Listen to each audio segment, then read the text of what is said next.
Welcome to the Steve Show. Today I have Karen Jacobsen, the GPS girl. She's the voice of the Australian Siri and many other GPS devices. She's actually been my voice for GPS because when I moved to Australia, I switched to Australian voice and I've left it that way.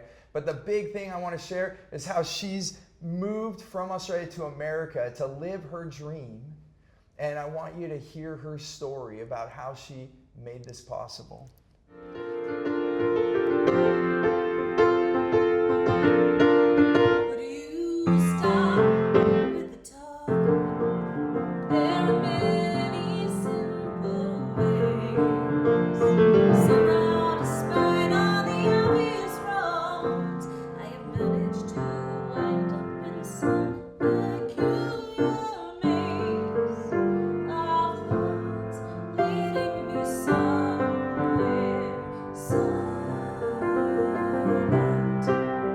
Karen, thanks for being on the show today. I'm most excited to hear about how you're living the life that you want right now. You and your husband both travel for work. You've been able to basically choose what you want. So tell me about the experience of having that, just to be able to live that right now. I think you just said it. We choose to do it, and that's the piece. And I think a lot of people, they either forget or they don't realize they have absolute choice in everything they do, and it can seem like they don't. Right. You know, it really can seem that way, and it happens to me. I teach this stuff. Right. I live this stuff. I'm all about creating the kind of life that you love, and in every small decision all day, every day. Right. And still, we're not surrounded by a culture that necessarily supports that.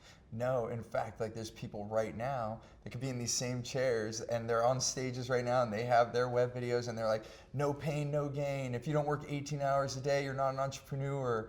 And that's today. I am not about that. 2017. No. People are saying that. Exactly. Quality of life is such a high priority for me. And, you ask people what they want and, they want to, maybe they want to make $1 million or travel the world or, have this big success. Why do they want to do that? Why do they want to do that? So they can be happy. Mm-hmm. So I really take a look at what are the things that on a daily basis really bring me happiness. And, this is no, revelatory, brain surgery kind of concept, right. But it really does take something to focus and pay attention to that consistently, daily, against all of those forces. Right. And I am somebody who wants and expects a lot out of life, and I work hard to pay attention. I work hard to really put those structures in my life first, and then build my business around it. That's exactly what I teach. My main course, it's called More Business, More Life, and I say design your life and build your business or career around that. Right, because otherwise, guess what? It's going to be a big fat mess. Absolutely, and it's still life. Yes. Some people are like, oh, here's work and here's life. No, work is life. Yes. You can't, you're dead when you're at work? Right. No, you're Right. alive, it's life. Right. Right. And you don't get to rewind. You don't say, oh, now I'm ready, let's rewind and start over. So we're living now. Right. The sooner you make the choice. For me, one thing that you said was doing it every day and even in the small things. For me, it started with a big thing and then I realized, and then now it's at the micro level. I notice my feelings on almost every decision. And it's even somewhat subconscious now. I just notice where joy is and then I go that way. Right. It's kind of like the guiding light. It is. And when I feel not good or I'm not happy, then I'm like, oh, I shouldn't be on this road. It's like you find yourself on the bumpy road and then you move over. And I say this a lot on a lot of episodes, and even we're sharing similar stories, but that's why I have you here, because if they just hear from me over and over, then it becomes even more real when you see time after time another person living the life that they want. It gives more options, right? That emotional indicator, I talk about how important that is, and to be able to really, really listen to that emotional indicator. And I talk a lot about recalculating, being able to keep going no matter what, being able to notice when things are off route. And the way that you can notice and then do something about it to course correct is by an emotional reaction, if you're feeling angry or upset or frustrated or you just don't feel like it, that's an emotional an emotional experience to pay attention to go, oh, actually, maybe it's time to recalculate. Right. And that's the book, Recalculate. That is right? the book. Yeah, beautiful. And that is true. It's a constant movement. We're always looking at, okay, what feels good, what doesn't feel good, now adjust. That's right. You're continually, and it really, again, it comes back to what the big word that we said at the beginning, choice. And I say it all the time on this show. Anybody that's watching, they know episode after episode, we're always talking about choose, because you choose, you see what happens, what do you like, what do you not like, choose again. Exactly. Choose again. And you asked me about my relationship with my husband and Yes. how we've created our lives. And it's a challenge. You know, and when we first met and got together, we were about to celebrate our 13th wedding anniversary. Congratulations. Thank you. And happily, I married the love of my life. But really early in our time together and our conversations, it was clear we had a shared love of travel, of music, of creating a life that was filled with adventures. Not adrenaline adventures, but adventures that made us feel alive and great, and not a very conventional setup. Now, conventional as in we're married, and that's a convention of its own, and we chose to have a baby who is now 9.5. Wow. But to be able to travel the world with our work, to be able to be with our family and friends all over the world, and spend our time doing what we love, which is not as common as we would like to hope. And along the way, you know, parenting and childcare has absolutely been the most challenging piece, because the world is not set up for that kind of unconventional way of life. And we are not really homeschoolers. We could if we had to, but we actually want our child to be in an organized school at this time. So it was pretty cool before he had to go to school, and that's where it started to get very challenging. Okay. You know, we did the opposite. We felt the same as you. We put our son into school traditionally, and then we already were kind of ahead because he came with us. So the whole part before school, he was with us all the time. Right, same. And when we put him into kindergarten, what they have here in America, right, before first grade, we started to notice, like, he was already reading chapter books. They were learning I and am, Yes. like, you know, and within the first week, we already noticed something was not going to work. My wife mostly noticed it, and then we moved him. He got moved into first grade, and then it was even, you know, crazier. They're like, well, he's kind of second grade, and then they're putting him between the grades, Right. and it just got chaotic. So we went into a charter school system. Which is what we're in now. Yeah, okay, and then you go and you get specialized teachers in each one, those so that we had, and then days off, so you don't even go all 5 days for the one that we were working with. And then what happened is, like I was telling you before we rolled cameras, that I got to live in Australia in 2013. On that, we went homeschool, and we didn't know that we would stay that way. Really? But now we've stayed that way, and he's getting different teachers everywhere. So we enroll him with different experts in every area that So he wants. exciting. And people say, oh, well, the social skills are like, he's with us. Like, he gets to be around other speakers and my Right. daughters. Right. And they're with all kinds of people and meeting people all over the world. And a funny last thing to wrap this up, when I came back into the States, one of my friends from Australia came and stayed at our house, and I was speaking. So he beat me to my house, and he's like, don't worry, mate, I'll teach your kids about Australia. And when I got to the house, this is after we lived in Australia, he took me aside, he's like, hey, mate, your kids know more about Australia than I do. That's so like, great. I know, right? I was like, and that was like, wow. You know, I think so we're just, and it wasn't easy. I understand where you and your husband are, because it takes a different thinking, you know. Right. And we didn't think we would do this. My wife's taken on tons of extra things, because Right. it is a huge responsibility to care for that and own their education. Right. But That's so fascinating. but it's options. Like, see, you're traveling and doing it, and you're in the traditional school system with your child. We've done it the other way. Again, this comes back to what we said. There's so many roads to Right. get there, and whatever works for you, whatever makes you happy. Exactly. And we also know that there is an option that at some point we may choose to go and fulfill one of our dreams, which is to live in Italy for a year. Maybe we will homeschool for that year. Right. You know, there are different options, and we're the kinds of people who are not who are aware of them and open to it. Right. And I think that this is the big piece. If you even just keep asking yourself, what is it you want? I mean, I meet a lot of people in my travels, and I will say, you know, if I had a magic wand, what would you want to do? And the number one answer is, I don't know. Yeah. Guys, people know. They know. There's so much noise and so much negative influx of you're not allowed to want what you really want. You are allowed to want what you really want. And it's giving permission to dream again. Right. I mean, some of the people that come to my courses, and that's one of the things I hear all the time. You gave me permission to live the life that I want. Yes. To dream again, because they were so let down, like from having a dream, and then I can't ever have that they don't even like. That's why the I don't know comes up. I think this is from my experience, that they're not even thinking about their dreams anymore. They've totally put it down That's on the right. side.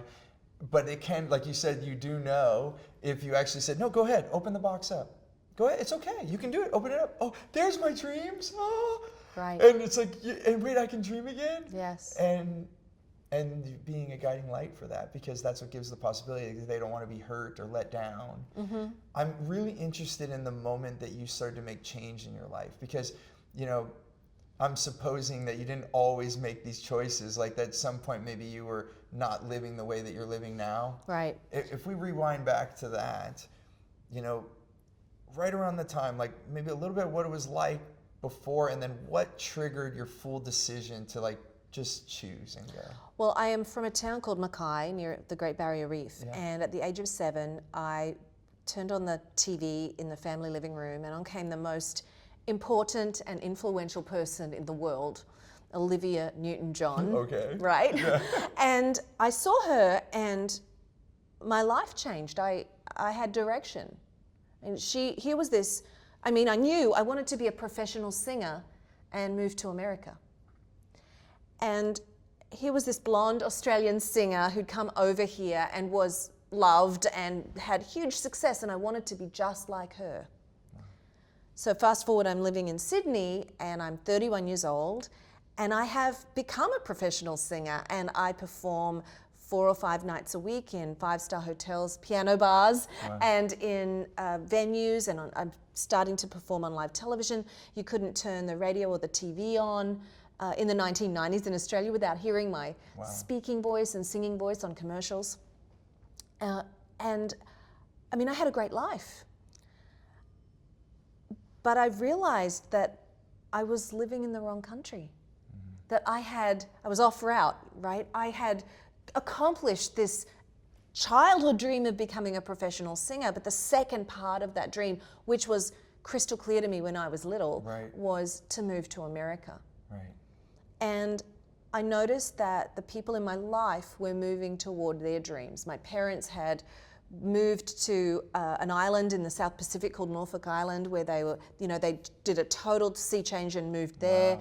My sister was planning to have a baby. You know, I could see people really going for what they wanted, and what I wanted was really scary, which was leave everything and everyone and move to the other side of the planet, to the most difficult city in the world, on your own, and figure it out. Right.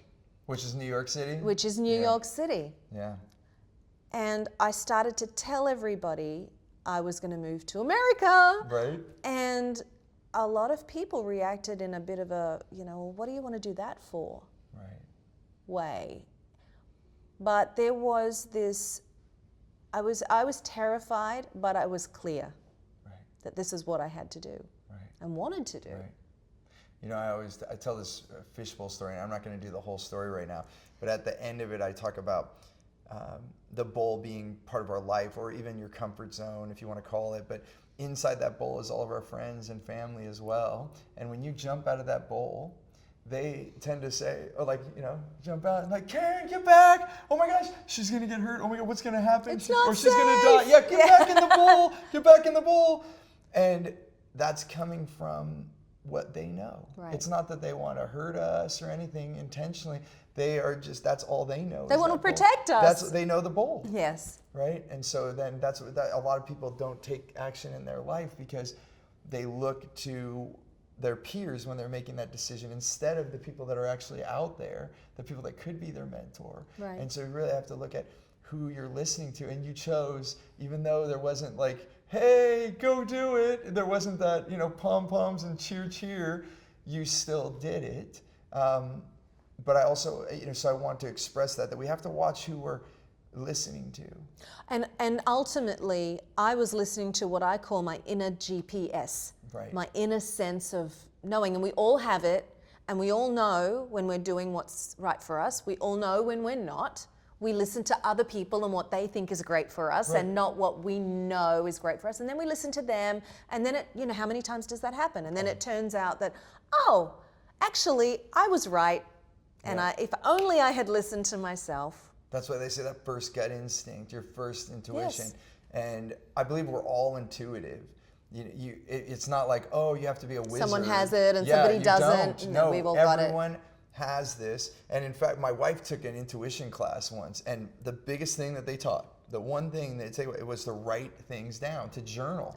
And as soon as you My write first it down, book, the whole thing. Creating a roadmap for your future. It's writing things down, pen to paper. Yes. Yes. And when you do that, now I've noticed, oh my gosh, I knew this. Right. You go back Right. and you're like, oh my God, look, I knew. And now it's gotten to the point where I'm sitting with someone and I write something down and they say it after. And it's like, whoa, that was, but we do know what's going on. We can sense it. And speaking of GPS, we have to talk about, so when did you become Siri? After you had moved to the States? So I came to the United States, and a couple of years later, I had an agent contact me, and they had a client looking for a native Australian female voiceover artist in the northeast of the United States. So you fit all the criteria. I did. I read this description. I'm like, this is a description of me. This is my job. It said Karen on the next Yeah, line. it should have, right? So I went to the audition. I got the job. And they said, we're going to have to take you to a hotel in upstate New York, in Ithaca, New York. And we'll put you in a hotel for 3 weeks. And we are going to record 50 hours to create a text-to-speech voice system that will be based on your speaking voice. And it's going to end up in different places. We're not quite sure why. So I recorded for 4 hours on the first day from 9 till 1. Then I went off to lunch, if you know Moosewood, which I went there for lunch, and then back to my hotel room where I wrote songs and rested my voice for the rest of the day because they didn't want my voice to be fatigued or tired in any way. After 3 weeks of that, I went back to New York City, back to my life, and a friend of mine, 2 years later, contacted me out of the blue. She called, she said, Karen, it's Nadia. My husband and I, we're driving from Maine back to New York City after the holiday. It was the Christmas holiday. And she said, I bought my husband one of those new GPS thingos. And she said, he said to me, put it on the Australian voice. So he put it on the Australian voice. And oh my God, Karen, it's you, it's your voice in the GPS. And she said, I turned to my husband and I said, oh no, I bought you Karen Jacobsen for Christmas. Oh my God. So that's how I found out that my That's- speaking voice has ended up in now over 1 billion devices. Oh my gosh. And you have been my GPS because when I moved to Australia, we switched. You to were with Australia. Australian Karen? Yeah, That's so it. great. And then I've left it that way. Now that I'm back in the States, it's still Australian. And I forget about it because it's normal to me. And someone will get in my car and then it starts, you start talking. That's Yeah. awesome. And I'm like, oh, that's my GPS. Now I can say, hey, Karen, which way do I go? Right. But you know what I did not expect, because that was a voiceover job, Right. was over time people would get very excited about my voice being in their car and come and tell me their GPS stories and the wonderful trips we'd taken together for real. I knew there was something to create, and it took me a while, but ultimately I made this connection between my lifelong love of personal development and matched directions in the car with directions in life and in business. And I created an empowerment brand called the GPS Girl. And so that's how it led It's brilliant. to all the things I do as an opening keynote speaker, and with the team I'm building with the Recalculate Health part of my business, and the books and the music I perform. So it all came together under this empowerment brand, which was unexpected. It was like I totally recalculated my own business as a result of this job. It wouldn't have happened if you didn't come to America. It wouldn't have happened. Right? Yeah. This is what was meant to be for you, like your choice, and you brought it here. I think as we're talking, I really see that there is everything we want is waiting for us I truly believe it. Yeah. And I now realize that when I have an idea, a flash of an idea, or an opportunity come my way, I'm not sure if it's going to turn out or not, I really reframe my thinking around it to be like, you know what? If I'm having this idea, if this opportunity is here in my field, it must be for me. Right. Because otherwise, why would I have the talent or the abilities or the ideas if they aren't meant for me? They must be mine. Right. And then being willing to make that choice. So it has, and I feel like we could talk a long time. I know. I'm going to have another episode. I with think you so one day. too. With you, in that moment when people were like, "What? You're going to go to America and you're going to do this?" You know, can you say something about like that final decision and when you did it and how did you know, or like just in that window? Because if I'm just thinking as we're getting close to the end of our interview, how do we? I think when we start to notice these ideas or this sense to do something, and it starts to get louder and louder and louder, that's when it starts to get harder to ignore it. Right. That's your indicator, man. That's your inner GPS really wanting to be heard and wanting you to take that next step.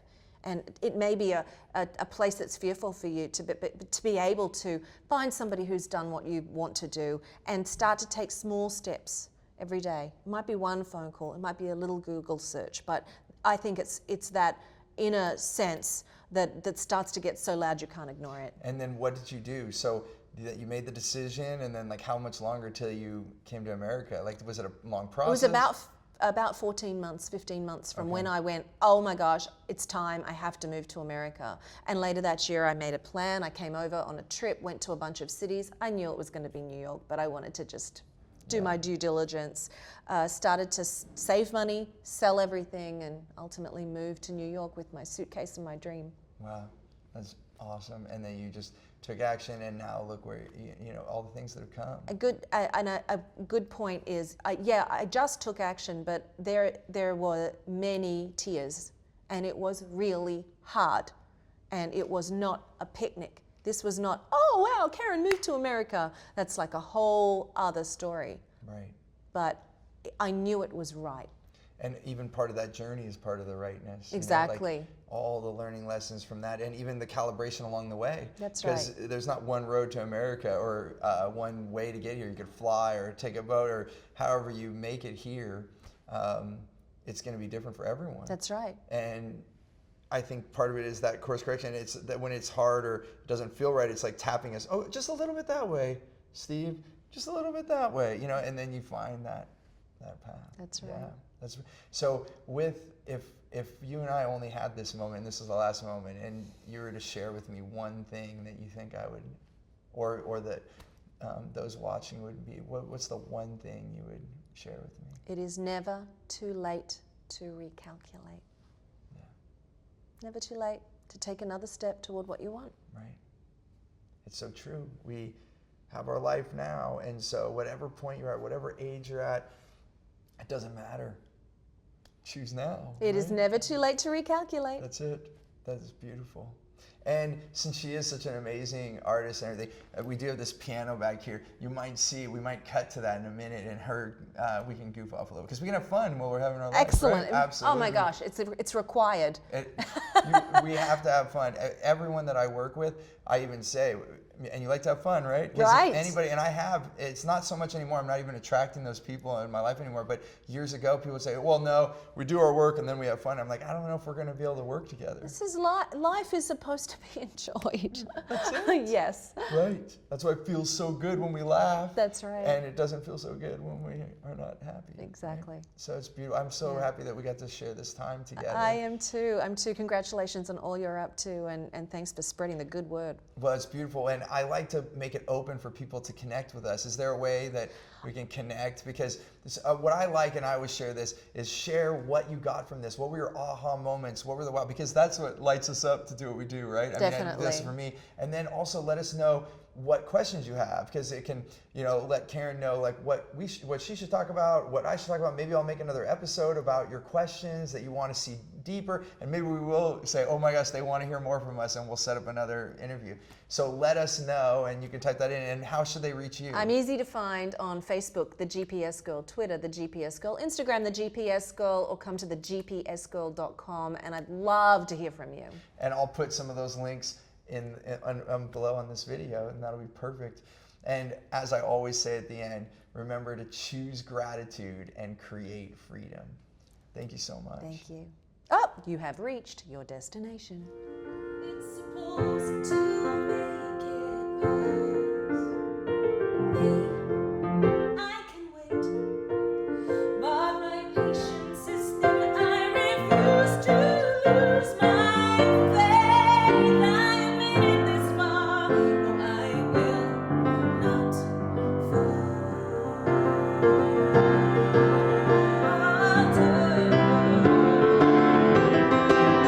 If it's not for the love of being here, not for the passion every day.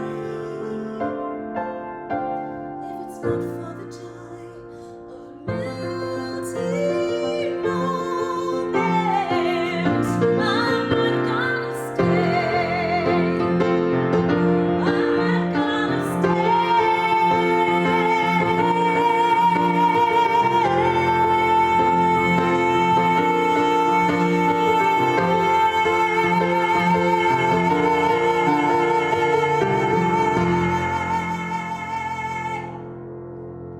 Isn't she fabulous? Live your dream and sing your song, right? create melting moments. Do it. Bye.